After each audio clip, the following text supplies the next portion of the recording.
المبارک کے مہینے میں نازل کیا تو ہم نے اس رمضان المبارک کے مہینے کو اتنی عظمت دی کہ ہم نے اس رمضان المبارک کے مہینے کو رحمت والا مہینہ قرار دیا، ہم نے اس مہینے کو مغفرت والا مہینہ قرار دیا، ہم نے اس مہینے کو جہنم کی آگ سے نجات حاصل کرنے والا مہینہ قرار دیا۔ جب قرآن یہ کہتا ہے لوگوں سنو، یا ایھا الذین آمنوا اطیعوا اللہ واطیعوا الرسول، اے لوگوں سن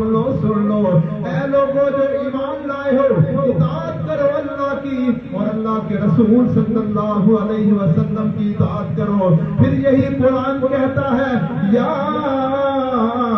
ایھا الذین آمنوا کتب علیکم الصیام کما کتب علی الذین من قبلکم لعلکم تتقون۔ اے لوگوں جو ایمان لائے ہو، تمہارے اوپر رمضان المبارک کے روزے میں نے فرض کر دیے، اور سن لو یہ نہ کہنا کہ کہیں یہ صرف رمضان کے مہینے تمہارے اوپر ہی فرض کیے، بلکہ فرمایا کما کتب علی الذین من قبلکم، تم سے پہلے بھی جتنی قومیں آئی تھی ہم نے ان ساری قوموں کے اوپر رمضان المبارک کے روزے فرض کیے۔ اللہ یہ مصیبت کے دن تو نے ہمارے